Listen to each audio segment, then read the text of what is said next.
Hello friends, जय Jagannath. Welcome to my channel. आम सहित जोड़ी रहा आम चैनल को सब्सक्राइब करूँ। आज प्रथम प्रश्न, ओडिशा रे केउं अंचल रे सर्वाधिक वृष्टिपात हुए? पुरी, भद्रक, बालेश्वर, कटक।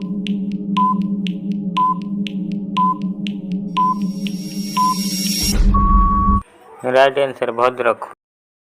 परवर्ती प्रश्न, ओडिशा रे केउंठारे सबुठारु कम वृष्टिपात हुए? कृष्णप्रसाद, कालियापदा, मुसामरा, तिंगिलासुर।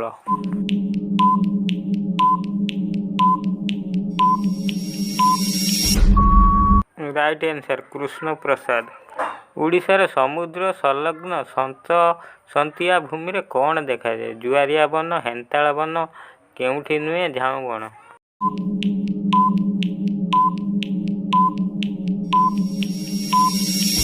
राइट आंसर हेन्ताल वन। परवर्ती प्रश्न, ओडिशा रे केतोटी राजपथ अछि? 9टी, 6टी, 8टी, 5टी।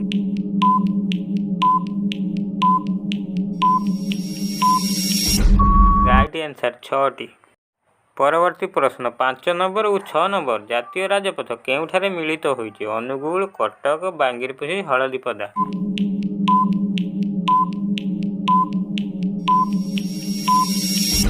Right answer बांगीरपोशी।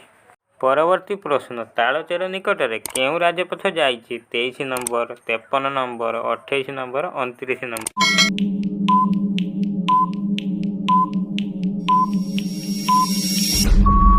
Right answer 23 number.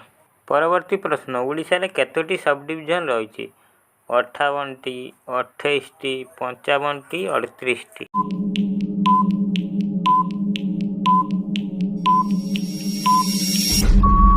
Right answer 58। परवर्ती प्रश्न, नागावली नदी केउं जलप्रपात सृष्टि होइछि? हाथीपथर, लुलु, टुंगीपुर, बरहीपाणी।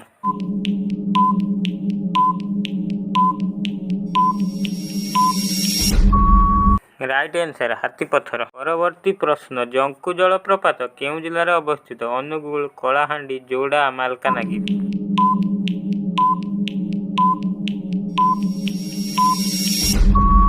Right answer Kalahandi. परवर्ती प्रश्न, बाग्रा जलप्रपात केउं नदी उत्पत्ति होइछि? Kolab, Kharsua, Kuakhai, Baitarani.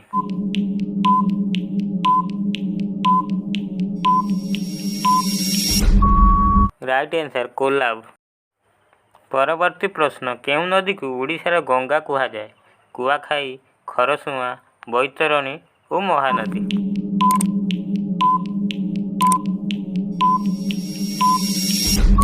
Right answer Mahanadi. Hello friends, गोटे गोटे जगह लिखिबार भूल हो जाए, सॉरी एवं थैंक यू फॉर वाचिंग।